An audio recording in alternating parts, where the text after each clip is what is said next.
Welcome back to the Football Fitness Federation podcast. This is episode 138. I'm delighted to welcome onto the podcast Luke Cooper. Luke, how are you? I'm good, thanks, mate. How are you? All good, thank you. So you're currently head of sports science at New York City Football Club. How's things going over there? Good. Good start to the season. Obviously, finished pre-season, 4 games into the season now, so started off fairly strongly, and long may it continue. Brilliant. Now, you don't sound like the typical New Yorker, mate, so let's go into a bit of background. Do you want to take us back and just give us the journey so far that led to your move over to New York? Definitely not from New York, and definitely don't sound like it. Obviously from the UK, born and raised in Leicester, so from there originally. Did my undergrad at Lincoln. Original plan was to be a primary school PE teacher, secondary school PE teacher. So I went to uni with the idea of doing my sports science degree and then doing a PGCE like a lot of people do. Did an internship in my third year at Lincoln City, more to get some coaching experience more than anything, to help with teaching, and then sort of fell in love with it almost and realised that I could potentially do it as a career. So sort of looked into it a bit more deeply when I finished my undergrad. Looked around for internships and things like that. Ended up getting an internship at Coventry City's Academy with Matt Ellis at the time in the pre-season. So I did a couple of months there, and then he pushed me in the direction of the Masters internship at Leicester, which was part funded. I think I was the first year of doing the Masters part funded at the time with the Emirates at Derby. So I applied for that, got onto that, did a year at Leicester, the year they won the league, which was nice to be around as a Leicester fan. Did my year there, and then after that I got the job at Sheffield Wednesday as the 9th to 16th sports scientist. I did 2 months there before the head of sports science left, so I ended up becoming the 18th head of sports scientist. Then did a year there before moving up with the first team, and then I did 2 years with the first team before ended up landing this role and coming out here. So it's a whirlwind sort of six year period. But no, it's been good so far. Now you say that like that was like the natural transition to go from like working in England just suddenly appearing in New York. So talk to us how that came about, because obviously there's something more to that move. To be fair, I'd been sort of looking at the MLS. I've always wanted to work abroad. Obviously, speaking English, it's easier to go to America or Australia. Really, I was sort of put in touch with Grant Downey, who's at CFG. So Tony Strug passed me his details on, said there was a role going out here. So I spoke to him. Had a conversation with him before speaking to Scott McAllister, who's the head of performance services for City Football Group. After the conversation with him, I had a conversation with the sporting director, Dave Lee. Then had an in-face interview at City's training ground with Scott McAllister and Mark Bitcon. Before then having a phone sort of video call with the manager here, then getting offered the job. I think it was a week after the UK and the US went into lockdown during COVID. Then took months to get a visa appointment. So obviously everything was shut. And then finally got out here in July, end of July last year after the MLS is Back tournament. So yeah, it was a bit of a long-winded and strange process for me, especially with the sort of role that I'd not previously gone for or been involved in. So that was, it was definitely a learning curve for me. And with your roles, because you've said there about working from right through from sort of under 9s to 16s right through to first team, is it first team that you find that you enjoy the most working with? Or like, because I think a lot of people, it takes different skill sets, doesn't it, to work with different ages? Like where do you feel that fit with you? I think with my philosophy and the way I like to work, I think I work better with the first team in terms of getting what I want and preparing first team players. I think build good relationships with first team players just on a personal level, which I think is what helps me get buy-in to sort of what I want to do and what we do as a club. But I think I probably learned the most about coaching when you're coaching the under-9s and 8-year-olds, 10-year-olds who you can't talk in sports science terms, so you've got to actually understand what you're talking about to get your point across in the simplest possible terms.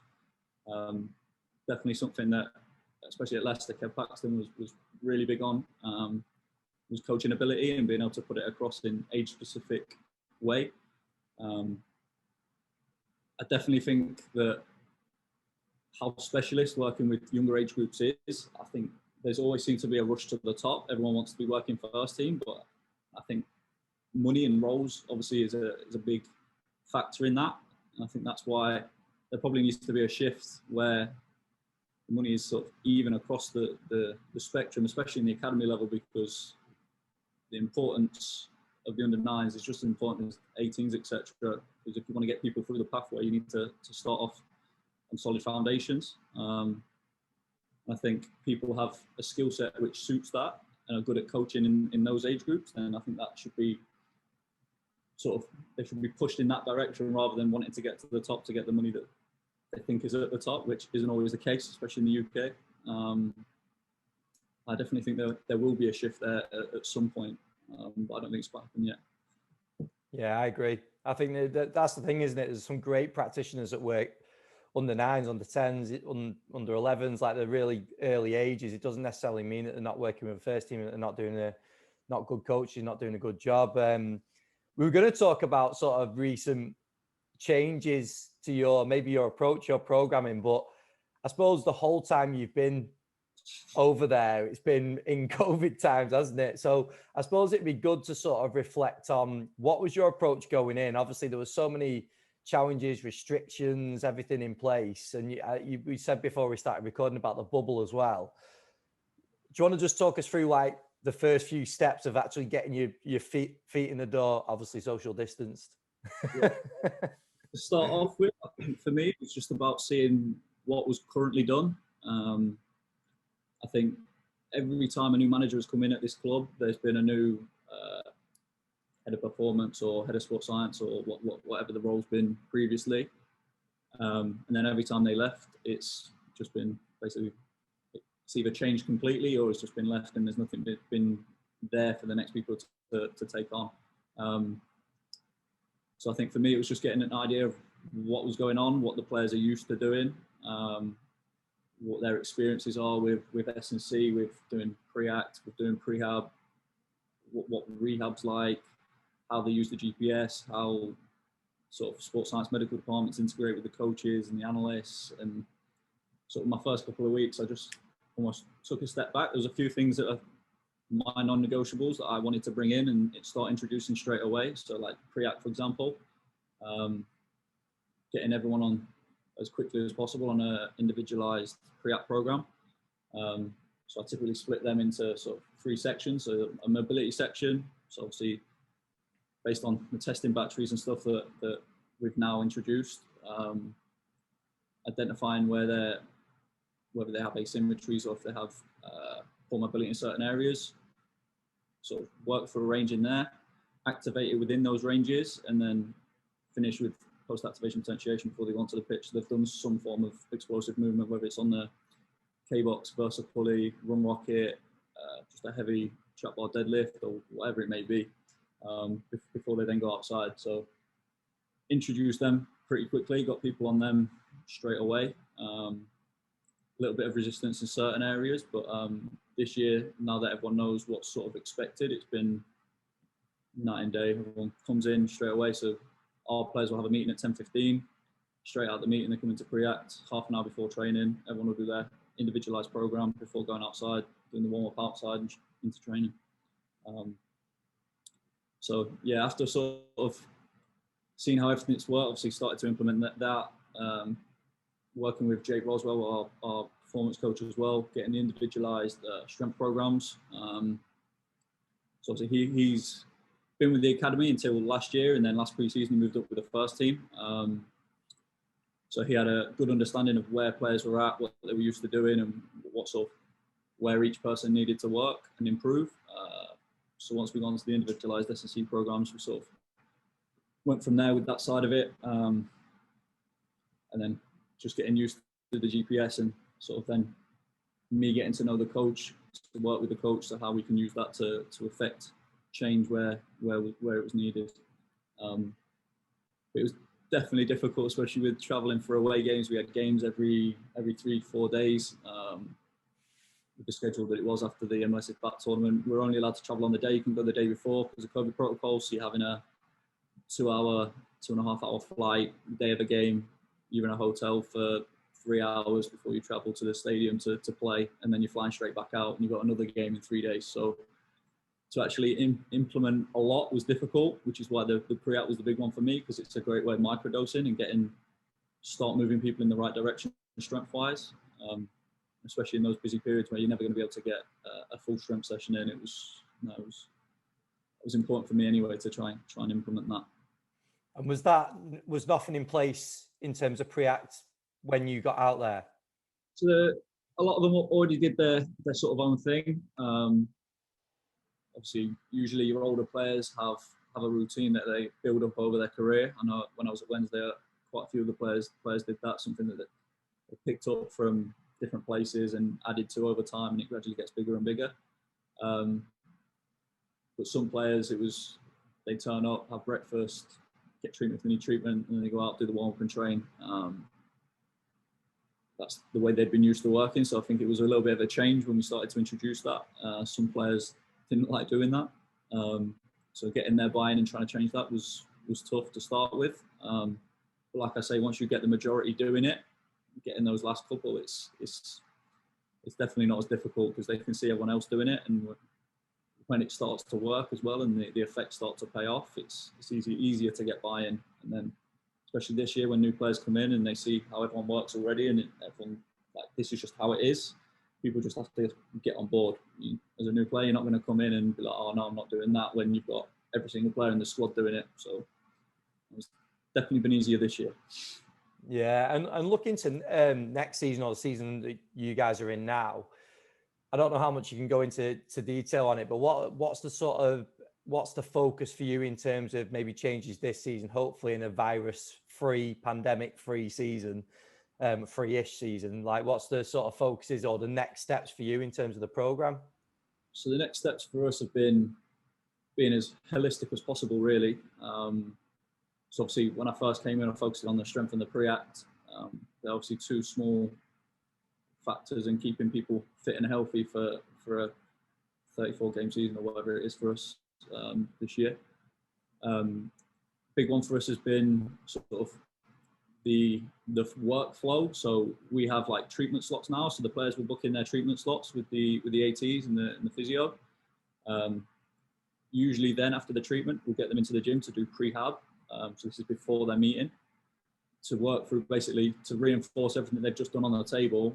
They'll then work through, whether it's mobility exercises or whatever it is, they'll work through a program to reinforce everything they've just done. So they're not just getting on a table, going and sitting down for half an hour to 20 minutes before they then go out to warm up or do their pre-act and then train. So you're losing 20 minutes where they've got loosened up on the table and then they're going to sit down and just getting stiff again. So we work through a prehab program. Typically it's mostly mobility, whether it's ankle mobility, hip mobility, thoracic mobility, whatever it is. We'll work through, reinforce everything they've just done. They'll then have the meeting, and then they'll come back into pre-act, which is a lot more dynamic, a lot more active before they then go into the warm-up and then obviously training. And then obviously outside of that, obviously nutrition, things like that. We still can't get a nutritionist in yet because of the getting on the testing cadence, and they'd have to test every other day to be able to allow them in the building. Now with fully vaccinated individuals, testing goes down to once a week. So hopefully we'll be able to start getting someone in. But we've been working with different people to try and provide the best care we can. We have a Flick as a nutrition provider in our meal room, in our canteen. So obviously the food in there is really good. Obviously it's catered towards athletes. And then obviously the recovery side of it. Last year we weren't allowed in the hot and cold tubs. We weren't allowed cryo. weren't allowed a lot of stuff. We had bins outside, which players weren't the biggest fan of, especially when it was raining or freezing outside towards the winter time. So being able to use the hot and cold tubs and cryo stuff this year has been a massive help, especially when you've done everything else you kind of can do. Obviously, you've got your sleep right, got your nutrition right. Trying to get those extra percentages, it's been really helpful. So it's been, hopefully, will be a much better season for us this year and help us keep everyone healthy. And with that holistic approach, it's interesting as well to see your approach, because obviously with that approach, you want players to adhere to it and keep things going away from the training ground, away from the pitch as well, don't you? So what's your approach with that, trying to sort of get players on side, giving them the information, but then obviously getting them to do what they need to be doing away? Because it's probably quite applicable as well to COVID times, isn't it, as well, when you weren't able to do all the normal recovery methods and all the rest of it? I think education is probably the biggest thing. Like, we've got a lot of players who went out and bought like Normatecs and things like that to use at home, especially with a short turnaround. I think it's massively important, and I think they understood that they can't just rely on what we can do at the training ground, especially last year when certain things weren't available. A lot of them would take body armor, cooler tubs to fill with ice and take ice home to do ice baths and things like that. But I think the big emphasis was the education on the sleep and the nutrition side and making sure they get that right, because they're the two most important. You get them right, the other stuff's marginal gains in effect. So it's more education about getting those bits right, and then sort of taking it from there. I think the same stuff's been with the introduction as well. We've got a PT and physical therapist in this year, and getting the work to sort of, especially when someone's injured, the first 2 days or the first day is really important. So the education for him, telling the players, right, you need to do this when you go home, make sure you do this, whatever it is, whether it's treatment, whether it's form of activation, whether it's ISOs, whatever it is, and then teaching them why and making them understand why they're going to do it and how it's going to help and hopefully get them back quicker. It's been really important for us anyway. So, and that education, obviously, that's the key, isn't it? But do you find that just comes down to conversations? Is there any different approaches that you take with players to get that education across and that knowledge across? Or a lot of it is just conversations. I think I've done presentations in academies and I've done presentations with first team as well. I'm not sure how much information gets taken on board in that setting. I think if you can build up a rapport with a player and then speak to them one-to-one, you're going to get a true reflection of what they actually think and what they believe. You say it in a team setting, most of the time they're either not going to be listening or they're not actually taking in what you're saying, especially for us as well, when we've got like 10 or 11 different nationalities within our team. Some have better English than others. Doing a presentation in my English accent, which some of them don't even understand, can be difficult. So just having it in a one-to-one setting so they actually understand what you're saying, I think is probably the biggest thing. And I usually find that they buy into the practitioner, not the program. You can have a good practitioner and a bad program. They'll do the program because they believe in the person that's telling them what to do. Likewise, you can have the best program, but if you can't get them to buy into what you're doing, it's pointless. Basically, a really good piece of paper that doesn't actually do anything. So I think the personal relationships are massively important. It's a relationships game at the end of the day. I think that's probably the biggest thing for me. And this might sound a bit strange, but I found that speaking to a lot of people recently, they've given some real gems on like how the days have worked and practically how these conversations have come about. When is it that you feel that you can have the biggest impact in terms of conversation? Is it in the gym? Is it out on the pitch? Or does it just vary and depend on the player? Usually for me, it's in the gym. More so because I spend most of my time in there. A lot of our workflow is sort of around the gym. So usually everything's centered towards that. So obviously usually when they come in, they'll get their breakfast and whatever. And if a lot of players now have this prehab program that we do, this mobility stuff. So a lot of them are in the gym in the morning, sort of some more relaxed atmosphere. You can sort of get players sort of on a one-to-one basis and you get to talk to them about things. Usually after the game, you can speak to them about, talk to them about the GPS from the game, for example, or we've got a player at the minute who was top of like high speed running in the league for the first 3 games, like just sort of relaying that to him and showing him that what he's been doing in the gym and during pre-season is working and having an effect, and how that compares to last season, and sort of comparing his data against himself for last year and previous seasons, and showing him that he's moving in the right direction. Obviously, that's obviously what helps get buy-in. If you can show them that what you're telling them to do and what you're asking them to do is working, then it's hard for them to not agree and not to want to do it. So that's probably my preferred choice. And with some challenges that you face in your role, because obviously there's the obvious one of COVID, and we will struggle to avoid that, obviously. But in terms of other challenges that you face, and one straight away that I'd probably be interested to get your take on is obviously language. When you've got players that speak in different languages, building that trust, building that buy-in, the relationships, how have you found that? I think that's probably been one of the toughest parts. So the majority can speak English or at least understand it. But for me, when I felt pretty much the second week I started Spanish lessons. I only have 1 a week, so it's probably not enough, and definitely learning very slowly. But just sort of showing them that you're trying, and then asking them how you say this in Spanish or whatever language it is, and basically show them that you care. Try and speak to them. Try and speak as much as you can in Spanish. Explain things in Spanish, or show that you're trying to learn and to understand, and that you want to build that relationship with them, and you're not just being a typical ignorant Brit, basically, and going in somewhere and just expecting everyone to speak your language and understand. So I think showing them that, and then just asking questions and asking them about themselves, about back home. Yeah, I think that's probably. I definitely need to get better at Spanish. That's my biggest task over the next year. No, it's an interesting one, isn't it? Because when you and obviously it's going to be the same over in the UK as well, with a lot of clubs now. But I think you're dead right. Like showing that eagerness to go and learn, even if it's not like as maybe quick as what you think it should be, or that they think it should be. That just showing that initiative, and it shows a bit of respect to them, I suppose, doesn't it, as well? Yeah, definitely. I think it helps us having coaches and certain staff members that can speak both languages.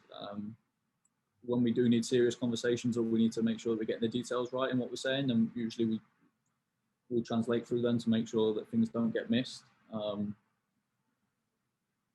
But yeah, it's and in terms of like the current situation, because it's obviously different in every country across the world right now, what other challenges are you facing? Is there anything sort of around COVID that you guys are still having to adhere to, or is a lot of that dropped now? The testing schedule up until this week, I think in the next couple of weeks it will change, but up until this week we have to test every other day. So when you want to give 2 actual days off, you can't do 2 days off in a row. So even if you do, you still got to come in to test. And right. It's not near the city, so people who live in the city or live down near where I am, it's about 40 minutes to the training facility, so you're having to drive up to get a swab put up your nose, and then you're driving 40 minutes back when you've just got back off a 2.5-hour plane journey an hour after you've played 90 minutes. It's not the most ideal for recovery. And traveling on the day, rules are pretty strange with the MLS at the minute anyway. I think it's if your game's before 5 p.m. and you have to travel over 3 hours, you can go the day before. But if it's after 5 p.m. and shorter than 3 hours, you have to travel on the day.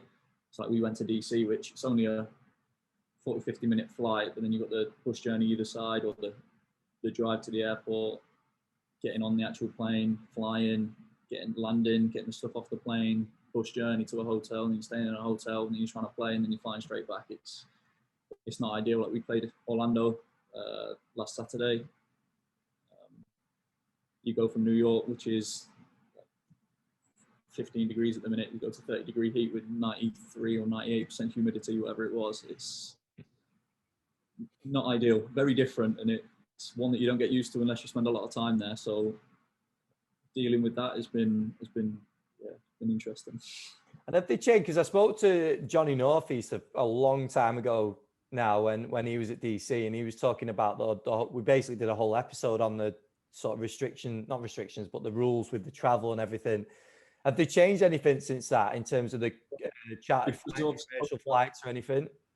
Yeah, so because of COVID guidelines, we've been able to charter every flight, which has been very useful. The planes are basically like EasyJet. You're basically getting an EasyJet plane to go to wherever you need to go. But we have been able to charter every flight. That's probably been the only good thing to come out of COVID, to be honest. But I can see towards the end of the year that things might end up going back to normal. I think going back to economy flights, which will be fun. I think teams now with the new CBA will get eight chartered flights a season going forward. So out of 34 games, obviously half of them, whatever, away. You've got a lot of flights, so you're going to be going on budget airlines, which will be fun. Right. So nothing. The only real change is because of COVID, then. Basically, yeah. Right. Yeah, it's an interesting one, that, isn't it? Because I remember speaking to Johnny about it, and I suppose that's a big challenge in terms of like leg room, in terms of just sort of space and having your own areas and stuff. That must become a real tough battle when you're going on these long flights. Having to deal with delays, having to deal with being sat next to not ideal passengers, got babies on the plane, like, especially with some of the kickoff times, especially ones that we've had this season and last season, the sort of 7 p.m. kickoffs. So you're getting a night flight, you want players to be able to sleep on a plane. If you've got a screaming baby next to you, it's not going to be the most ideal sleeping conditions. You can't lie down, put your feet up, you're crammed into a tiny little space. If you're a goalkeeper of 6'4" or 6'3", it's not ideal. No, definitely not. So in terms of the travel, do you think that's one of the main differences between being in the UK and being over in the MLS? Is that the main sort of thing that stands out?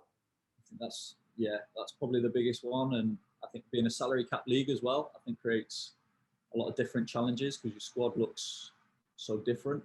Obviously in the UK, you can probably have every player challenging to start, and you could probably argue a case for every player in a squad to start. Whereas here, it's very different with how that works. You have to try and get a squad with a set amount of money, and you've got to be as competitive as possible and have as much strength and depth as possible, while still having key players that can win your games. So it creates a lot of challenges in itself, and creates different dynamics. Because obviously certain players, they'll be in the squads, but they'll never really play. Dealing with the mental challenges of people not playing, not being involved, and obviously every player wants to be involved, and then dealing with the sort of loads of those players who don't really get to play in the games, but they're always in the squad, and you never know if they're going to be needed or not because you don't know what's going to happen in the game. So that in itself throws up different challenges that you've got to try and overcome. But air travel in itself, with the associated effects, which are obviously well documented, well researched, it's just going on a plane in general is not ideal, especially if you're doing it on the same day as you're going to play. Was there anything that you sort of put into place then around the sort of traveling? You said before about looking at the pre-act, and that was something that you stood out. You felt like you can make an impact with. Was there anything around? I know there's not too much you can do, but around the travel.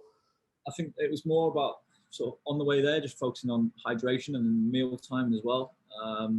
We tried to make sure that we got enough sleep the night before the game, so before you leave, but then at the same time, so you get enough time so players can nap and relax at the hotel, not have to get there, eat, and then leave straight away. So it's sort of getting the leaving time was really important. You literally deal in a matter of minutes, that like half an hour earlier, that can make such a big difference of how you feel going into the game. So getting that piece right was really important. So maintaining hydration, and then on the way back, we always had the Normatex and comp socks, comp boots on the plane to try and get the recovery in early, make the most of the flight. And luckily, because it's a charter and it was a decent sized plane, every player got a row to themselves, so you can sort of lie down, but it's not exactly ideal sleeping conditions or recovery conditions. So you're just basically making the best of a bad situation more than anything. Yeah, definitely. Well, we'll move it on, mate. We'll go on to some of the quick fire questions that we do at the end of the podcast. So first one being, who are some of the biggest influences on your career so far? I think everyone at my time at Leicester.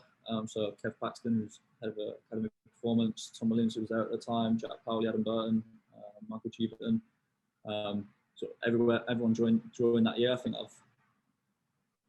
it was a MRes Masters, so it was more research based. So literally everything that I learned was from my time at the club, and that's probably definitely molded me as the practitioner I am today. And some of the advice I was given then, I still sort of live by and sort of hold true now, which I'm really grateful for. Even if I might not have seen it at the time in terms of taking it in, I was definitely trying to be as much of a sponge-like as possible and absorbing everything that I was told, and that's been a massive help in my career since. And then at Wednesday, Jack Green, who was head of Academy Sports Science for a time, my relationship with him, I've always been able to bounce ideas off each other and sort of pushed each other on. And then obviously Tony Strudwick in the first team when he came in last season, and learning how he sort of manages up and how he deals with coaches and the chairman and things like that. That was a real learning curve for me last year, and probably without, I wouldn't have got this role and be able to do what I'm doing today. So it was really helpful. And was that?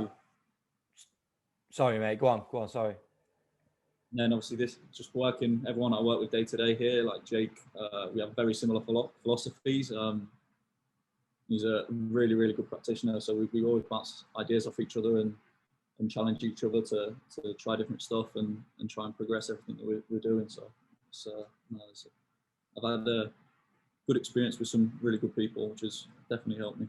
Yeah, definitely some top practitioners in there. The only thing I was going to ask about Tony Strudwick was where you were speaking about, is that in terms of communication with like board members or chairman or whoever? Is that the biggest takeaway from working with him?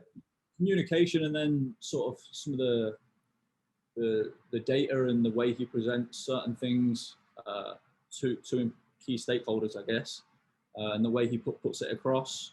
Obviously, you've got to get buy-in not just from players, but if you want to get certain piece of equipment or if you want to do certain things, getting the buy-ins from the manager and from the chairman or the finance director, whoever it is that you've got to try and convince, and putting the data across in a way that they'll understand. It was eye-opening to me, and probably something I'd never really thought of or had done before. So I took a lot away from that, and just how he structures things and works with players as well. He was a top practitioner. You don't spend how long he did at Man United and with England, obviously Wales at the minute. So I'll still keep in touch with him, and top guy. Class. Next one. What would you say your biggest strength is as a practitioner? Probably my approach with players and sort of getting the buy-in to what I want them to do effectively. I think I can get a lot of players to do things that they've probably never done before or have been used to, just by sort of building that trust with them and making them believe in me as a person, I guess. Obviously building that relationship helps them to do what you tell them to do, and then backing that up with the data that you collect and having reasoning for everything you do. If you can explain it in a way they understand, then for me, you get buy-in. Like it's quite simple, really. If you put something in place, show them here's where you were, here's where you are now, and you give them objective data behind that, as well as some subjective feedback, then it's hard not to get that. And I think that's probably been my thing throughout working especially in a first team environment. It's probably been my biggest thing. I've been able to build relationships with players to get that buy-in and sort of belief in what I've been trying to do. Class. And then we spoke about this before we started recording, but in terms of CPD, is there anything that you'd sort of direct people in the direction of, in terms of not just courses, but webinars, podcasts, maybe even bits of research you've read, like anything that you've taken and put to practice? Podcast has been my biggest one. Obviously your guys' podcast, and then obviously Pace Performance as well. Obviously I have a 40-minute drive in the morning, so just listening to that on the way in and on the way home. Obviously you take different bites out. Obviously it's a more productive 40 minutes than sitting in a car listening to just music or whatever it is. I'm not great at reading either. I struggle to sit down and read. I've got books that I've had for a long time. I've still not even opened a page, so I'm not the best person to push people in that direction. But yeah, podcasts have definitely been easier for me, and learning from people's sort of real experiences, not what people have written in perfect world scenarios in books and whatnot, or research papers where everything's so controlled. It's just not that realistic in the applied world. Hearing people's opinions, and there's things that research would discredit that people have had really good results from, and then if you try it yourself on a small population, it works, and then rolling it out to certainly, I've found them massively important. And the high performance podcast as well, the one which has been quite interesting for me with culture and sort of again managing people and stuff. That's been really helpful for me too. Yeah, I've got to be careful not to turn into like fanboy of the high performance, because I've spoken about it loads on the podcast. But no, it's definitely a top podcast, and it's really, really good. Yeah, they get some people that you probably never get to hear in that sort of setting. So it's, yeah, really interesting. Really like that one. Yeah, and the thing that I like about it is it's not all like probably a lot of I'm guessing you're probably similar. A lot of the stuff you listen to is people in sport. Whereas you step into a podcast like that, and it's a lot to do with businesses that you probably heard of but not heard of the people. And there's so many crossovers and takeaways, isn't there, from listening to those people speak to sport as well. I think that's probably the key thing. I think I mentioned earlier, it's a relationships game, and I think in the world in general, even in business, the relationships and being able to get people to buy into what you believe, like people who've started businesses from nothing and have built it to multi-million or billion-pound businesses. They've built relationships along the way. Also, you've got to have a good product, which hopefully you do. Then building those relationships and you get the buy-in and people buying into what you want to do. It's the same in sport. If you have a good enough product in terms of pre-app, the strength stuff, the recovery stuff, what I'm trying to get the players to do, and then they believe in me, and you hopefully go in the right direction. Yeah, 100%. And then the final ones, what would you say is one of the most important attributes that you feel a coach should have or could have? Adaptability, I think, is probably a key one, especially in an ever-changing environment. You're always going to work with different people, and different people are going to want to do different things. We have 10, 11 different nationalities, all of which come from different cultures, different experiences of S&C, of the gym, and what they perceive strength work to be.